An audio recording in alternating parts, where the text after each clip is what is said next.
നമസ്കാരം. Spoken English ക്ലാസ്സിൻ്റെ പുതിയ എപ്പിസോഡോട് സ്വാഗതം. നമ്മളിന്ന് കഴിഞ്ഞ ക്ലാസ്സിൻ്റെ കണ്ടിന്യൂഷനാണ് എടുക്കാൻ പോകുന്നത്. അതായത് ഡിഡ് വെച്ചുള്ള സെൻറ്റൻസുകളാണ് നമ്മൾ യൂസ് ചെയ്യാൻ പോകുന്നത്. സോ ഡിഡിനെ പറ്റി പറയുവാണെങ്കിൽ നമുക്ക് ഡൂവിനെ പറ്റിയും ഡസിനെ പറ്റി പറയണം. സോ ഡിഡിനും ഡൂവിനും ഡസിനും ഒരേ അർത്ഥമാണുള്ളത്. അതായത് എന്തെങ്കിലും ജോലി ചെയ്യുക, എന്തെങ്കിലും പ്രവൃത്തി ചെയ്യുക എന്നീ അർത്ഥം വരുന്ന അർത്ഥമാണ് ഡിഡിനും ഡൂവിനും ഡസിനും ഉള്ളത്. പക്ഷേ ഇത് ഉപയോഗിക്കുന്നതിന് ചെറിയൊരു വ്യത്യാസം മാത്രമേ ഉള്ളൂ. ഗ്രാമാറ്റിക്കലി ചെറിയൊരു വ്യത്യാസം മാത്രമേ ഉള്ളൂ. ഡിഡ് യൂസ് ചെയ്യുന്നത് പാസ്റ്റ് ടെൻസിലാണ്. അതായത് ഡൂവിൻ്റെയും ഡസിൻ്റെയും പാസ്റ്റ് ടെൻസാണ് ഡിഡ്. ഡൂവും ഡസും പ്രസൻറ്റ് ടെൻസിലാണ് നമ്മൾ യൂസ് ചെയ്യുന്നത്. ഡിഡ് നമ്മൾ പാസ്റ്റ് ടെൻസിലാണ്. അതായത് പാസ്റ്റ് ടെൻസ് എന്ന് പറഞ്ഞാൽ കഴിഞ്ഞു പോയ കാര്യങ്ങളെപ്പറ്റി സംസാരിക്കുമ്പോഴാണ് നമ്മൾ ഡിഡ് യൂസ് ചെയ്യുന്നത്. അപ്പോൾ തന്നെ നമ്മൾ സ്ലൈഡിൽ ഡിഡിൻ്റെ കുറച്ച് ഗ്രാമർ സെക്ഷൻ കൊടുത്തിട്ടുണ്ട്. അത് കണ്ട് ടെൻഷൻ ആകരുത്. സോ നമ്മൾ ഇംഗ്ലീഷ് സംസാരിക്കാൻ വേണ്ടി ഗ്രാമർ ആവശ്യമില്ല. ഗ്രാമർ നമുക്കൊരിക്കലും പഠിച്ചിട്ട് ഇംഗ്ലീഷ് സംസാരിക്കാൻ പറ്റത്തില്ല. പക്ഷേ ഇത് ചെറിയായിട്ടൊന്ന് റിവേഴ്സിന് വേണ്ടി കൊടുത്തേക്കുന്നതാണ്. നിങ്ങൾക്ക് ഗ്രാമർ ആർക്കെങ്കിലും ആവശ്യമുണ്ടെങ്കിൽ ജസ്റ്റ് റീഡ് ചെയ്യാം. പിന്നെ അത് നിങ്ങൾക്ക് നമ്മൾ എക്സാമ്പിൾ സെൻറ്റൻസ് എടുക്കുമ്പോൾ അത് നോട്ട് ചെയ്യാം. സോ അല്ലാത്തവർക്ക് പ്രശ്നമില്ല, പേടിക്കണ്ട. ഈ ഗ്രാമർ സെക്ഷൻ പഠിച്ചിട്ട് നമുക്ക് ഇംഗ്ലീഷ് സംസാരിക്കാനായിട്ട് പറ്റത്തില്ല. സോ നമുക്ക് ഡയറക്റ്റ് എക്സാമ്പിൾ സെൻറ്റൻസിലോട്ട് കയറാം. പിന്നെ ഡിഡിനെ പറ്റി ജസ്റ്റ് ഒന്ന് പറയാം. ഡിഡ് പാസ്റ്റ് ടെൻസിലാണ് ഉപയോഗിക്കുന്നത്. നമ്മൾ കഴിഞ്ഞു പോയ കാര്യത്തെ പറ്റിയാണ് പറയുന്നത്. പിന്നെ നമ്മുടെ സ്ലൈഡിൽ കാണിച്ചിരിക്കുന്ന റൂട്ട് ഡിഡ് വരുമ്പോൾ മെയിൻ വെർബിൻ്റെ കൂടെ ഇഡിയും ഡിയും വരത്തില്ല. അത് ആ സ്ലൈഡിൽ എഴുതിയിട്ടുണ്ട്. നിങ്ങൾക്ക് മനസ്സിലാകുന്നവർക്ക് ജസ്റ്റ് നോക്കി സെൻറ്റൻസിലോട്ട് നോക്കാം. നമുക്ക് നേരെ സ്ലൈഡിലോട്ട് പോകാം. ഒന്നാമത്തെ സ്ലൈഡിലോട്ട് പോകാം. Did you leave here? താങ്കൾ ഇവിടെയാണോ താമസിക്കുന്നത്? അതായത് താങ്കൾ ഇവിടെയാണോ താമസിച്ചിരുന്നത് എന്നാണ് അതിൻ്റെ അർത്ഥം. അപ്പോൾ ഡിഡ് ഇവിടെ വന്നിരിക്കുന്നത് പുള്ളിക്കാരെ അവിടെ നേരത്തെ താമസമുണ്ട്. സോ അപ്പം വേറെ ആൾ ചോദിക്കുന്നുണ്ട്, ഡിഡ് യു ലീവ് ഹിയർ? താങ്കൾ ഇവിടെ താമസിച്ചിട്ടുണ്ടോ? താങ്കൾ ഇവിടെയാണോ താമസിക്കുന്നത് എന്നാണ് അതിൻ്റെ അർത്ഥം.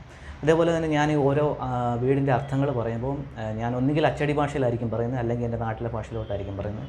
സോ നിങ്ങൾ ആ ഭാഷയിലെടുക്കില്ല. നിങ്ങളുടെ നാട്ടിലെ നേറ്റീവ് മലയാളത്തിൻ്റെ അർത്ഥത്തിലും ആ ശൈലിയിലും വേണം എടുക്കാൻ. എന്നാൽ മാത്രമേ നമുക്ക് ആ ഇംഗ്ലീഷ് കറക്റ്റായിട്ട് നമ്മുടെ മനസ്സിലിരിക്കത്തുള്ളൂ. നമ്മൾ അച്ചടി ഭാഷയിൽ നമ്മൾ ചെറുപ്പം മുതൽ പഠിച്ചു വന്നുകൊണ്ടാണ് നമുക്ക് കറക്റ്റായിട്ട് ആ ഇംഗ്ലീഷ് കറക്റ്റ് ആശയത്തിലൂടെ നമുക്ക് മനസ്സിലോട്ട് എടുക്കാൻ സാധിക്കാത്തത്. സോ ഇനി മുതൽ അങ്ങനെ എടുക്കരുത്. നമ്മുടെ നാട്ടിലെ ആ മലയാള ശൈലി വേണം എടുക്കാൻ.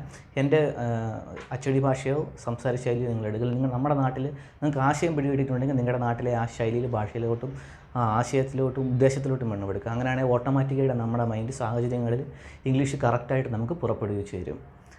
സോ നമുക്ക് അടുത്ത സെൻറ്റൻസിൽ പോവാം. Did you invite him? Did you invite him എന്ന് വെച്ചാൽ നിങ്ങൾ അദ്ദേഹത്തെ ഇൻവൈറ്റ് ചെയ്തോ, ക്ഷണിച്ചോ എന്നാണ് അർത്ഥം. ഇപ്പോൾ എന്തെങ്കിലും പ്രോഗ്രാമിന് എന്തെങ്കിലുമൊക്കെ നമ്മൾ ഇന്ന ആളെ വിളിച്ചോ എന്നൊക്കെ ചോദിക്കത്തില്ല. അങ്ങനെ ഒരു അർത്ഥമാണ്. Did you invite him? നിങ്ങൾ അദ്ദേഹത്തെ വിളിച്ചോ എന്നാണ് ചോദിക്കുന്നത്. ഞാൻ അദ്ദേഹം എന്നൊക്കെ പറയാൻ നമ്മൾ നോർമലി കുറവായിട്ടായിരിക്കും അദ്ദേഹം എന്നൊക്കെ മലയാളത്തിൽ യൂസ് ചെയ്യുക. അതുകൊണ്ട് നിങ്ങളുടെ ആ ശൈലി വേണം എടുക്കാൻ. സോ അടുത്ത് നോക്കുക. Did you take a bath? താങ്കൾ കുളിച്ചോ, താൻ കുളിച്ചോ, നീ കുളിച്ചോ എന്നാണ് അതിൻ്റെ അർത്ഥം. താൻ കുളിച്ചായിരുന്നോ? എങ്ങനെ വേണമെങ്കിലും എടുക്കാം. Did you take a bath? താൻ കുളിച്ചോ എന്നാണ് അതിൻ്റെ അർത്ഥം. ബാത്ത് എന്ന് വെച്ചാൽ കുളിക്കുക എന്നാണ് അർത്ഥം. അടുത്ത് did you go to see Mary? മേരിയെ കാണാൻ did you he go to see Mary? അവൻ മേരിയെ കാണാൻ പോയിരുന്നോ? Did he go to see Mary? അവൻ മേരിയെ കാണാൻ പോയിരുന്നോ എന്നാണ് അതിൻ്റെ അർത്ഥം. Did he go to see Mary. അടുത്തത് ഡിഡ് യു സേ സംതിങ്? താൻ എന്തെങ്കിലും പറഞ്ഞോ? Did you say something? താൻ എന്തെങ്കിലും പറഞ്ഞോ? താൻ എന്തെങ്കിലും പറഞ്ഞായിരുന്നോ എന്നാണ് അർത്ഥം, എന്നാണ് അതിൻ്റെ അർത്ഥം. അടുത്തത് did you finish the job? താങ്കളുടെ ജോലി ഫിനിഷ് ആക്കിയോ, തീർത്തോ? Did you finish the job? നമ്മൾ സാധാരണ യൂസ് ചെയ്യുന്ന ഒരു ഇംഗ്ലീഷ് വേർഡാണിത്. Did you finish the job? താങ്കളുടെ ജോലി കഴിഞ്ഞോ, തീർത്തോ എന്നാണ് അതിൻ്റെ അർത്ഥം. അടുത്തത് did you see him go out? Did you see him go out?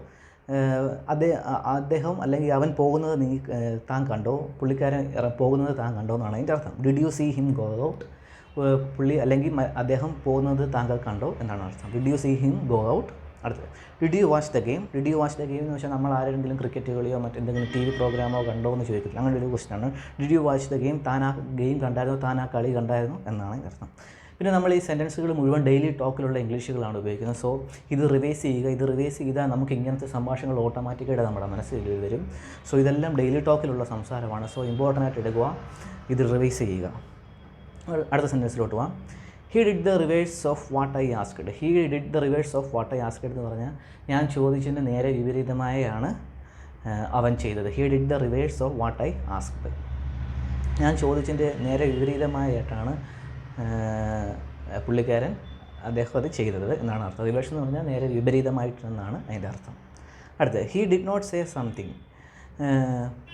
അതിൻ്റെ അടുത്ത് he did not say something എന്ന് വെച്ചാൽ അവനൊന്നും പറഞ്ഞില്ലായിരുന്നാണ് അതിൻ്റെ അർത്ഥം. He did not say something, അവനൊന്നും പറഞ്ഞില്ലായിരുന്നു എന്നാണ് അർത്ഥം.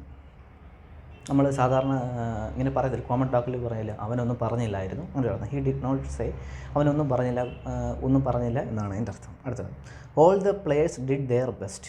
All the players did there best എന്ന് വെച്ചാൽ എല്ലാ കളിക്കാരും അവരുടെ മാക്സിമം നല്ലതായിട്ട് കളിച്ചു എന്നാണ് അതിൻ്റെ അർത്ഥം. ഡിഡ് എന്ന് പറയുമ്പോൾ ഇവിടെ ഒരു പ്രവൃത്തി ചെയ്യുക എന്നാണ് ഇവിടുത്തെ ഒരു അർത്ഥം വരുന്നത്. All the players did there best, എല്ലാ പ്ലെയറും അവരുടെ മാക്സിമം എഫേർട്ട് എടുത്ത് കളിച്ചു, പ്ലേ ചെയ്തു എന്നാണ് അതിൻ്റെ അർത്ഥം.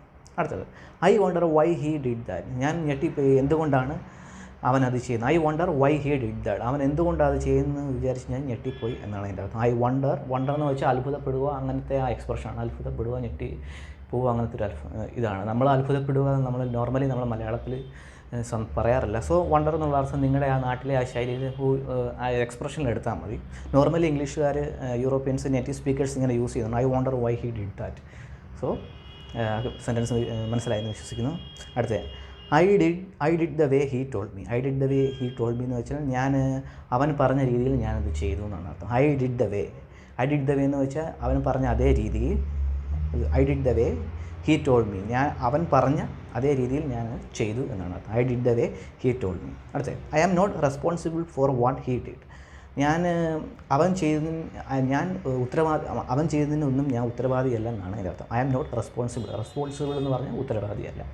ഒരു കാര്യം നമ്മൾ ഏറ്റെടുക്കുന്ന റെസ്പോൺസിബിലിറ്റി എന്നല്ലേ പറയുന്നത്. സോ ഇതിവിടെ പറയുന്നത് I am not responsible for what he did, അവൻ ചെയ്തതിൽ ഞാൻ റെസ്പോൺസിബിൾ അല്ല, ഞാനല്ല അതിന് ഉത്തരവാദി എന്നാണ് അർത്ഥം. അടുത്ത I didn't go out last Sunday. I didn't go out last Sunday എന്ന് വെച്ചാൽ ഞാൻ ലാസ്റ്റ് ഞായറാഴ്ച പുറത്തെങ്ങും പോകില്ലെന്നാണ് അർത്ഥം. I didn't go out last Sunday, ഞാൻ കഴിഞ്ഞ ലാസ്റ്റ് ഞായറാഴ്ച എങ്ങും പോയില്ല എന്നാണ് അതിൻ്റെ അർത്ഥം. അടുത്ത് നമുക്ക് നോക്കാം. ഇതും കുറച്ച് ക്വസ്റ്റ്യൻസ് ആണ്. ഡിഡ് വരുന്ന കുറച്ച് ഹൂവും വാട്ടും വെച്ചുള്ള കുറച്ച് ക്വസ്റ്റ്യൻസ് ആണ്. നമ്മൾ ഡെയിലി യൂസ് ചെയ്യുന്ന കുറച്ച് ക്വസ്റ്റ്യൻസ് ആണ്. പെട്ടെന്ന് നമുക്ക് കവർ ചെയ്ത് പോകാം. How did you make it എന്ന് വെച്ചാൽ താനത് എങ്ങനെ ഉണ്ടാക്കിയെന്ന്. ഹൗ ഡിഡ് യു മേക്ക് എന്ന് വെച്ചാൽ ഉണ്ടാക്കുക. How did you make it, താൻ എങ്ങനെ അത് ഉണ്ടാക്കിയത്. അടുത്ത വാട്ട് ഡിഡ് ഹീ സേ, അവൻ എന്താ പറഞ്ഞത്, അദ്ദേഹം എന്താ പറഞ്ഞതെന്നാണ് അടുത്തത്. വാട്ട് ഡിഡ് ഹീ സേ, അവൻ എന്താ പറഞ്ഞത്. അടുത്തത് വാട്ട് ഡിഡ് യു ബൈ, താങ്കൾ എന്താ വാങ്ങിയത്. വാട്ട് ഡിഡ് യു ബൈ എന്ന് വെച്ചാൽ താങ്കൾ എന്താ മേടിച്ചത് എന്നാണ് അർത്ഥം. What did you buy. അടുത്ത ഹൂ ഡിഡ് യു മീറ്റ്, താങ്കൾ ആരെയാണ് കണ്ടുമുട്ടിയത്, താങ്കൾ ആരെയാണ് കണ്ടതെന്നാണ് അർത്ഥം. ഹൂ എന്ന് വെച്ചാൽ ആരെ, ഡിഡ് യു മീറ്റ് താങ്കൾ ആരെ കണ്ടുമുട്ടി, താങ്കൾ ആരെയാണ് മീറ്റ് ചെയ്ത്, താങ്കൾ ആരെയാണ് പുറത്ത് പോയപ്പോൾ കണ്ടത് എന്നാണ് അതിൻ്റെ അർത്ഥം. ഹൂ ഡിഡ് യു മീറ്റ്, താങ്കൾ ആരെയാണ് കണ്ടത്. അടുത്തത് വേർ ഡിഡ് യു ഗോ, താൻ എവിടെയാണ് പോയത്, താൻ എവിടെയാണ് പോയിരുന്നത് എന്നൊക്കെയാണ് അതിൻ്റെ അർത്ഥം. വേർ ഡിഡ് യു ഗോ, താങ്കൾ എവിടെയാണ് പോയത്, എവിടെയാണ് പോയിരുന്നത് എന്നൊക്കെയാണ് വേർ ഡിഡ് യു ഗോ. അടുത്ത വൈ ഡിഡ് യു ക്വിറ്റ് എന്ന് പറഞ്ഞാൽ താങ്കൾ എന്തുകൊണ്ടാണ് ഉപേക്ഷിച്ചത്. വൈ ഡിഡ് യു ക്വിറ്റ്, താങ്കൾ എന്തുകൊണ്ടാണ് ഉപേക്ഷിച്ചത് എന്നാണ് ആ വേർഡിൻ്റെ അർത്ഥം. വൈ എന്ന് വെച്ചാൽ എന്തുകൊണ്ടാണെന്ന് അർത്ഥം. ക്വിറ്റ് എന്ന് വെച്ചാൽ എന്തുകൊണ്ടാണ് ഉപേക്ഷിച്ചത്, എന്തുകൊണ്ടാണ് ആ ജോലിയിൽ നിന്ന് മാറിയത്, എന്തുകൊണ്ടാണ് ആ പ്രവൃത്തിയിൽ നിന്ന് പുറത്തോട്ട് പോയത് എന്നൊക്കെയാണ് അതിൻ്റെ അർത്ഥം. അടുത്തത് why did he do that, അവൻ എന്തുകൊണ്ട് അത് ചെയ്തു. Why did he do that എന്ന് പറഞ്ഞാൽ അവൻ എന്തുകൊണ്ട് അത് ചെയ്തു. Why did he do that. ഇവിടെ ഡു എന്ന് വെച്ചാൽ ചെയ്യുക എന്നാണ്. രണ്ട് ഡിഡും ഡൂവും ഒരേ സെൻറ്റൻസിൽ വന്നിട്ടുണ്ട്. Why did he do that, അവൻ എന്തുകൊണ്ടാണ് അത് ചെയ്തത്. അടുത്തത് when did you get home, എപ്പോഴാണ് താങ്കൾ വീട്ടിലെത്തിയെന്നാണ് അർത്ഥം. ഇവിടെ ഗെറ്റ് എന്ന് പറയുന്നത് എത്തിച്ചേരുക, അറൈവ് ചെയ്യുക, എത്തി എന്നൊക്കെയാണ് അർത്ഥം. താങ്കൾ എപ്പോഴാണ് വീട്ടിലെത്തിയെന്നാണ് ഇവിടെ ഗെറ്റിൻ്റെ അർത്ഥം. ഗെറ്റിന് ഒരുപാട് അർത്ഥങ്ങളുണ്ട്. ഗെറ്റിനെ പറ്റി നമുക്കൊരു എപ്പിസോഡ് ചെയ്യാം. ഗെറ്റിന് സാഹചര്യം അനുസരിച്ച് അർത്ഥങ്ങൾ മാറി വരും. സോ നമ്മളിങ്ങനെ ഇംഗ്ലീഷ് പഠിക്കുമ്പം ഗെറ്റിൻ്റെ അർത്ഥം ഇന്നതാണെന്ന് അർത്ഥമായിട്ട് പഠിക്കരുത്. ഇതേപോലെ ആശയപരമായിട്ട് വേണം പഠിക്കാൻ. ഇവിടെ ആശയം വന്നിരിക്കുന്നത് when did you get home, അവൻ എപ്പോഴാണ് വീട്ടിലെത്തിയത്. When did you get home. So അടുത്ത സെൻറ്റൻസിലോട്ട് പോകാം. Why did you open the box, താൻ എന്തുകൊണ്ടാണ് ആ ബോക്സ് ഓപ്പൺ ചെയ്തത്. Why did you open the box, താൻ എന്തുകൊണ്ടാണ് ആ ബോക്സ് ഓപ്പൺ ചെയ്തത്. എന്തുകൊണ്ടാണെന്ന് വെച്ചാൽ റീസൺ എന്നാണ്. എന്തുകൊണ്ടാണ്, എന്ത് സാധനം കൊണ്ടുണ്ടല്ലോ ഉപയോഗിക്കുന്നത്, എന്ത് റീസൺ കൊണ്ടാണ്. വൈ ഡിഡ് യു, എന്തിനാണ് ആ ബോക്സ് ഓപ്പൺ ചെയ്യുന്നത്. സോ അതേപോലെ മലയാളം നമ്മളിങ്ങനെ പറയുമ്പോൾ ഇതാണ് നമ്മൾ അച്ചടി ഭാഷയിലോട്ട് കൺവേർട്ട് ചെയ്യുമ്പോൾ ഒരു പ്രശ്നം, കറക്റ്റ് ആശയത്തിലോട്ട് വരത്തില്ല. സോ നിങ്ങളുടെ ആ ലാംഗ്വേജിലോട്ട് എടുക്കണം. So where did you find the key, താങ്കൾക്ക് എവിടെ നിന്നാണ് ആ കീ കിട്ടിയത്. Where did you find the key, താങ്കൾക്ക് എവിടെ നിന്നാണ് കിട്ടിയത്, അല്ലെ താങ്കൾ എവിടെ നിന്നാണ് കീ കണ്ടുപിടിച്ചത് എന്നൊക്കെയാണ് അതിൻ്റെ അർത്ഥം. സോ ഇന്നത്തെ എപ്പിസോഡ് ഇത്രയേ ഉള്ളൂ. ഇത്രയും സെൻറ്റൻസുകൾ മനസ്സിലായെന്ന് വിശ്വസിക്കുന്നു. അർത്ഥങ്ങൾ നിങ്ങളുടെ ആശയത്തിലെടുക്കുക. സോ ഇത്രയും സെൻറ്റൻസുകൾ ഇന്നത്തെ എപ്പിസോഡിലുള്ളൂ. സോ നമുക്ക് കുറച്ചുകൂടെ എക്സ്ട്രാ സെൻറ്റൻസുകൾ ആഡ് ചെയ്യണമെന്നുണ്ട്. സോ നമുക്ക് അടുത്ത എപ്പിസോഡിൽ ഒന്നും കൂടെ നമുക്ക് ഡിഡിനെ വെച്ച് കവർ ചെയ്യാം. കാരണം ഡെയിലി ടോക്കിൽ നമ്മൾ ഡിഡ് വെച്ച് ഒരുപാട് യൂസ് ചെയ്യുന്നുണ്ട്. അടുത്ത എപ്പിസോഡിൽ നമുക്ക് ടോക്ക് ചെയ്യാം. അതേപോലെ ഈ എക്സാമ്പിൾ നിങ്ങൾ റിവൈസ് ചെയ്യുക. നമ്മൾ ഇംഗ്ലീഷ് പഠിക്കുന്നത് റിവൈസിങ്ങിൽ കൂടി മാത്രമാണ്. സോ റിവൈസ് ചെയ്ത് ഇംഗ്ലീഷ് പഠിക്കുക. എന്നാൽ മാത്രമേ നമുക്ക് ഇംഗ്ലീഷ് നമ്മുടെ മനസ്സിൽ ഇരിക്കത്തുള്ളൂ, ഓട്ടോമാറ്റിക്കായിട്ട് സംസാരിക്കത്തുള്ളൂ. സോ നമുക്ക് അടുത്ത എപ്പിസോഡിൽ കാണാം. ഇന്നത്തെ എപ്പിസോഡ് വൈൻഡപ്പ് ചെയ്യുന്നു. ബൈ.